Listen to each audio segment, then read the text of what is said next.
Aujourd'hui on sait qui on est. Aujourd'hui de vrais signes de changement. Le monde s'est arrêté, puis reparti autrement. Programmer ce film, c'est de plus en plus compliqué, alors qu'on fait de plus en plus de projections et d'entrées. Alors ça témoigne d'une chose, ça témoigne déjà s'il y a eu beaucoup de projections, c'est qu'il parle, c'est qu'il y a un besoin. C'est aussi que les directeurs de cinéma, les programmateurs voient que ça se passe dans le calme, que tout se passe bien, que le propos intéresse quand bien même il est invisibilisé dans les médias dits traditionnels. Et s'il y a de plus en plus de difficultés à le programmer, voire même on a des déprogrammations depuis quelques semaines, ça veut dire que le débat sur les soignants suspendus, il touche un autre point. Je pensais très clairement qu'on allait avoir une grande difficulté, et c'est pour ça que j'avais mis en participation libre et consciente sur Internet, parce que je pensais qu'il allait avoir une grande difficulté à venir dans les cinémas, mais en fait, non, parce que nous nous rendons compte qu'il y a beaucoup de personnes volontaires et qui ont à cœur, non pas de transmettre une vérité, ça n'existe pas, mais en tout cas de faire exprimer la pluralité. Et donc ça, on le voit sur tout le territoire. Et puis en fait, que ce film-là soit en participation libre et consciente et qu'on puisse le voir théoriquement gratuitement, je pensais que ça allait faire s'essouffler rapidement les projections. Et en fait non, parce que les gens, ce qu'ils recherchent, ce que j'ai recherché dans ce film, ce que les intervenants ont recherché, ce que sans doute vous êtes venus rechercher, c'est ce que Louis évoque dans la première fin, entre guillemets, du film, c'est le lien, c'est la recherche de se mettre en synergie. Et peut-être que c'est plus ça que la problématique de fond du documentaire qui peut alerter certaines personnes. Peut-être que l'exemplarité de se mettre en lien de manière pacifique, d'exprimer juste une opinion plurielle, et peut-être que c'est ça finalement qui est le plus dangereux. Donc nous voyons des pressions, nous voyons des groupes citoyens, nous voyons des élus, nous voyons des maires venir faire pression sur les programmateurs de cinéma, qui sont interpellés sur les réseaux sociaux. Et donc c'est un signe, et c'est un signe qui montre que nous avons bien fait de tenir, de rester digne face à ce débat et de ne jamais être dans la virulence, la violence, mais d'être dans le constat et dans le lien. 10 000 personnes à Besançon.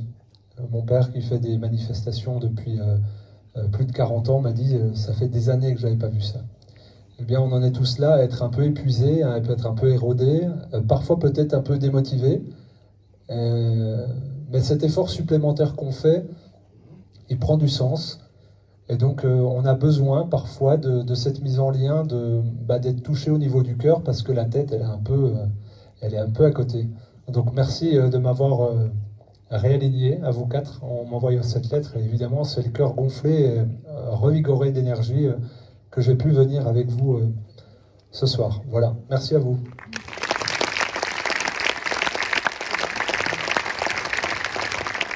Merci Fabien.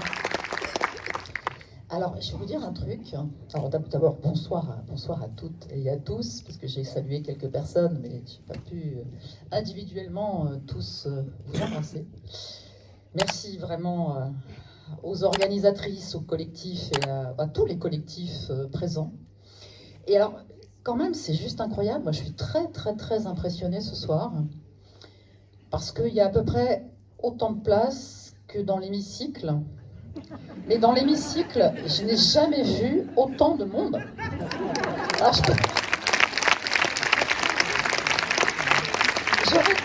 j'aurais tellement aimé que pour débattre de ce sujet, alors voilà, il y a eu la crise sanitaire, on va pas réécrire l'histoire, mais débattre en effet de ce choix qui n'en était plus un à cause de la Xème loi liberticide. Et franchement, vous êtes tous beaux, tous merveilleux, parce que bien sûr, vous vous représentez individuellement, mais c'est vous, le peuple. C'est pas malheureusement ceux qui sont dans les deux hémicycles, que ce soit le Sénat ou l'Assemblée nationale, parce qu'on voit ce qui est en train de continuer. Moi, je l'ai vu de l'intérieur pendant 5 ans, et là, ça continue de la même façon. C'est-à-dire cet irrespect total des citoyens français. Et ce que je disais à Fabien tout à l'heure, c'est la 5e fois que je vois le film. Et à chaque fois, il y a des émotions différentes, mais l'émotion est là, elle est dans le ventre. Et il y a toujours des larmes aussi qui reviennent, parce que, voilà, enfin, si Benoît est aussi là à côté, c'est parce qu'on est dans cette situation d'être des soignants en interdiction d'exercer le métier. Alors je parle pas des sentences de l'ordre, hein, de ce qu'ils essayent de nous mettre, en tout cas Benoît avec toutes les difficultés au Luxembourg, et puis de mon côté avec, on va dire, les échanges de mémoire, d'écrits avec l'ordre national en France. Mais ça ne nous empêche pas d'être debout, dignes et surtout très fiers de de ce choix que nous avons fait. Alors j'aimerais qu'on fasse un petit exercice ensemble. Est-ce que, si vous êtes d'accord, hein, est-ce que tous ceux qui sont suspendus seraient d'accord de se lever dans cette salle? Est-ce que c'est possible?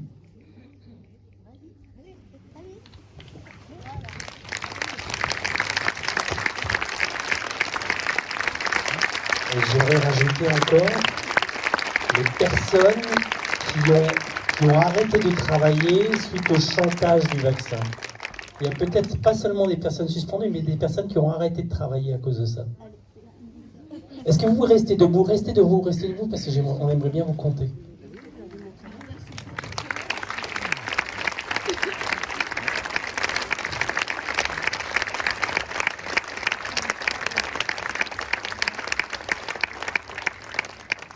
Bon, en tous les cas, pour 300 personnes, il y a 52 suspendus. Vous comprenez? Ben, c'est ce qu'il y a, bien évidemment, comme intention. Il y a 7 intervenants dans le film, mais évidemment qu'il n'y avait pas vocation à ce que les 7 intervenants parlent pour vous, mais le film est pour vous. Je ne vais pas parler longtemps encore, mais simplement dire que quand on discute avec vous, il y a parfois beaucoup de peine, il y a parfois... En fait, la colère commence quand même à s'amenuiser. Donc bonjour, moi je m'appelle Elio, je suis gilet jaune. Donc j'ai 2 petites questions, 2 petites. Je vais être très court aujourd'hui. Donc la première, la France est le seul pays qui ne réintègre pas les non-injectés. Il y a des pays qui sont démocratiques, prenons l'Italie, ils ont réintégré les soignants. Il y a des pays où il y a la tyrannie, ils ont réintégré les non-injectés. Il y a des pays qui sont vraiment...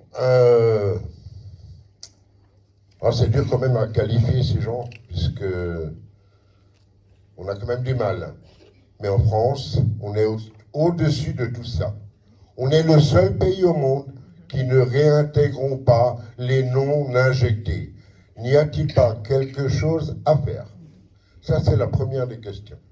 La deuxième question, nous les Gilets jaunes, on demande la démission de l'ensemble du gouvernement Jupiter. Pourquoi? Pourquoi? Il y a quelque chose qui est très simple et qu'il faut le dire, et ce n'est que la vérité. Ils sont non vaccinés. Pourquoi? Quand vous prenez le député Jean Lassalle, qu'il a dit dans l'hémicycle, il a dit ils ne sont pas vaccinés. Donc ils ne sont pas vaccinés, virés. Raus.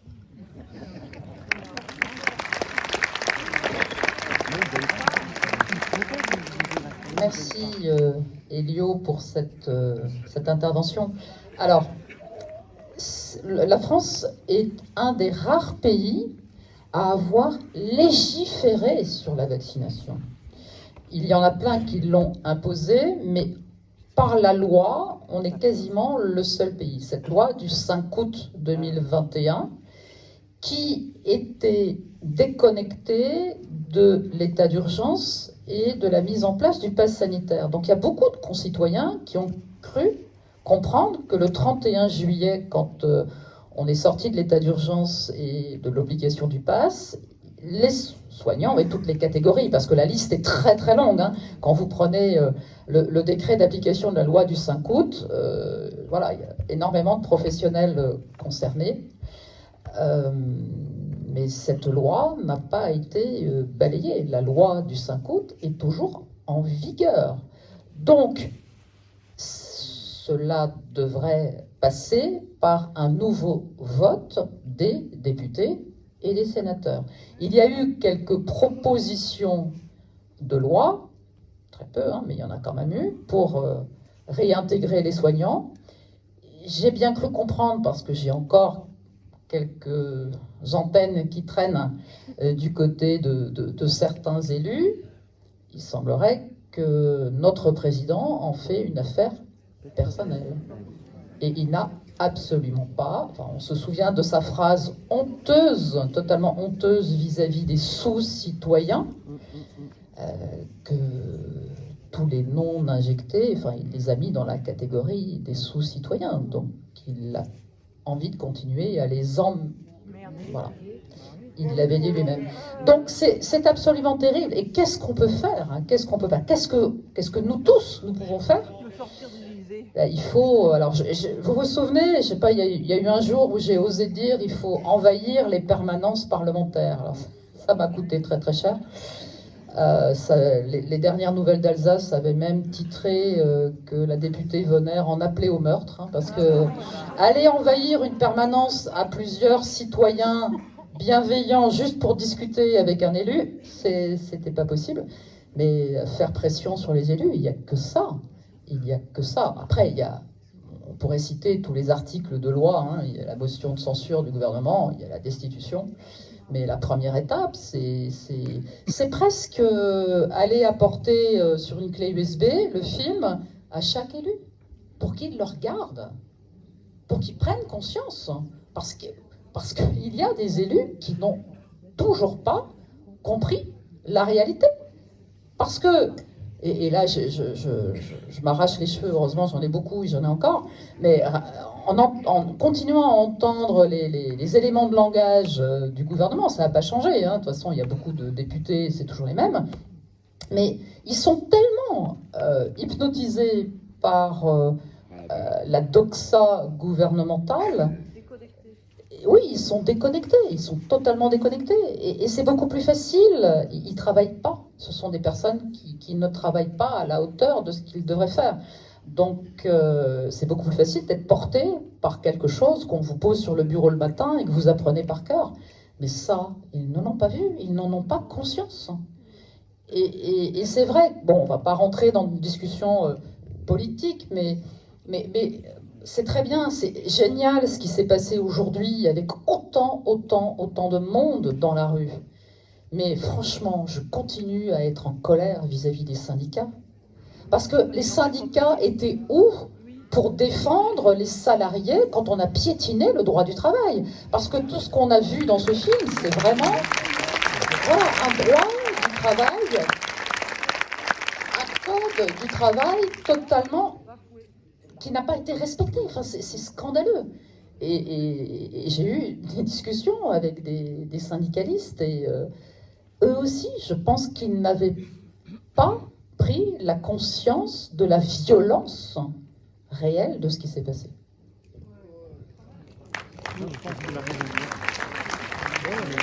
Je vais dire des petites choses. Quand j'ai été mis à l'ordre des médecins, quand j'ai été mis en conseil de discipline, j'ai fait un appel à plusieurs personnes, à Réinfo Covid, j'ai fait un appel pour m'aider, pour me demander, pour me dire comment je pouvais me débrouiller pour aller à l'ordre des médecins. Et la première personne qui m'a appelé, c'était Martine.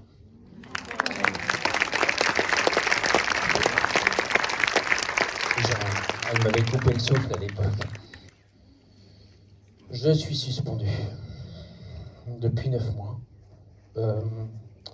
Moi, ce n'est pas à cause du vaccin, c'est parce que j'ai parlé.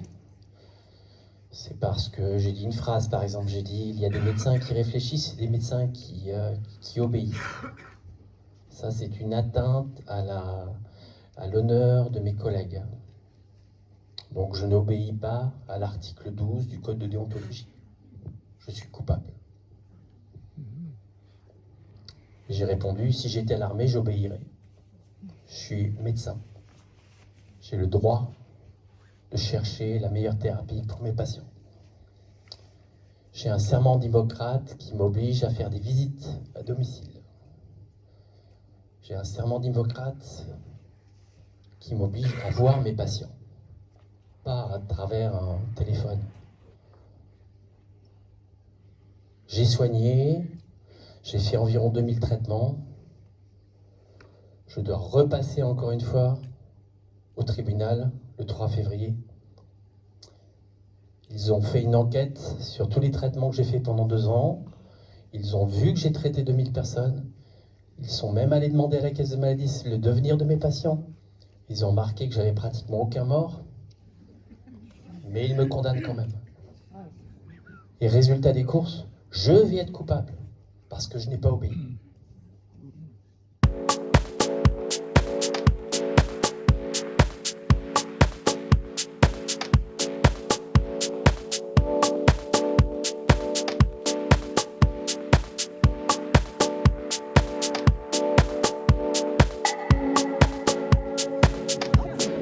Monsieur le réalisateur, je voulais avoir en fait votre sentiment par rapport à la soirée, au déroulement, ce que vous en avez pensé de l'accueil que vous avez eu ici et de la portée de votre film.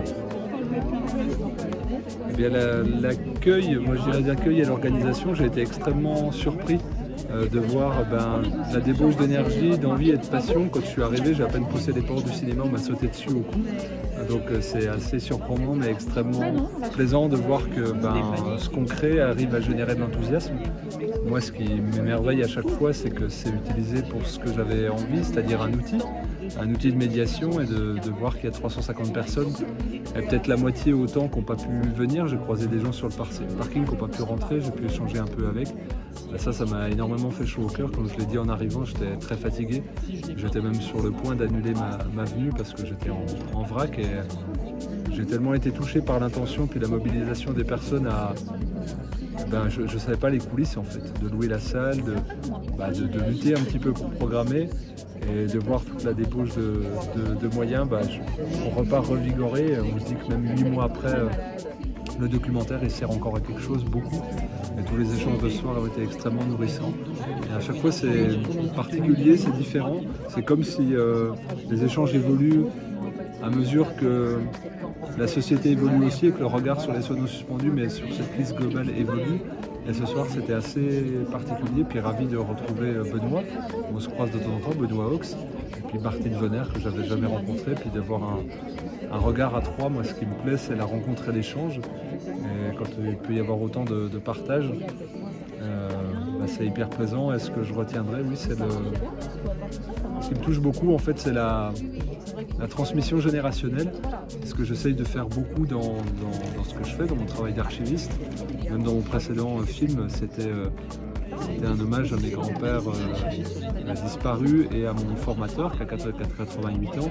Et là, d'entendre des personnes âgées témoigner, avoir la passion, la fougue, l'envie, la posture et le combat, ça me revigore. Et voilà, juste à dire merci à Cernay. Madame Vonner, qu'est-ce que vous avez pensé de la soirée? Qu'est-ce que vous retenez de tous ces beaux échanges? Ça a été une soirée vraiment formidable parce qu'il y avait de l'amour, il y avait beaucoup d'émotions très positives. C'est vrai qu'on est tous un peu scotchés quand on voit ce film et nous sortons tous de la projection bouleversée. Mais justement, ce bouleversement permet aux personnes de faire ressortir toutes leurs émotions. Il y a eu des questions très intéressantes, il y a eu des témoignages. grâce à vous, parce que vous marquez l'image et vous fixez dans le temps, c'est juste génial, parce que toutes les personnes qui malheureusement n'ont pas pu venir et qui auraient souhaité être présents vont pouvoir regarder tous ces échanges. Et je crois qu'il faut leur donner rendez-vous. J'ai entendu parler d'un prochain rendez-vous du côté de Guebwiller. Donc voilà, si je peux inciter toutes les personnes qui n'ont pas encore vu ce film, parce que même s'ils le regardent sur les réseaux, ça n'a rien à voir avec le grand écran et avec voilà, tous ces messages qui passent, d'espérance en effet. D'ailleurs, c'était le mot de la lettre que la présidente que je suis du parti Ensemble pour les libertés a adressée à tous ses adhérents cette semaine. On a parlé d'espérance parce que c'est ça qui va nous permettre de continuer, chacun à son niveau, le combat, la lutte pour retrouver toutes les libertés de soigner, c'est important, les libertés d'accéder aux soins, parce que il y a beaucoup de personnes qui malheureusement aujourd'hui, quand ils ont besoin de médecins traitants, ils n'en trouvent pas forcément parce que le leur, s'il avait décidé de prendre une retraite anticipée, on le sait, ne peut plus les accueillir dans leur cabinet. Et aujourd'hui, c'est très compliqué d'accéder au système de soins. Alors l'espérance, on l'a tous et on sait que le chemin est plein de lumière. Eh ben, écoutez, on vous remercie pour votre présence, pour votre lumière, et on vous dit rendez-vous à Guebwiller, j'espère. Merci. On pourra projeter une seconde fois ce film et faire des heureux, parce que c'est vrai que tous les gens qui sont venus aujourd'hui sont très satisfaits. Merci.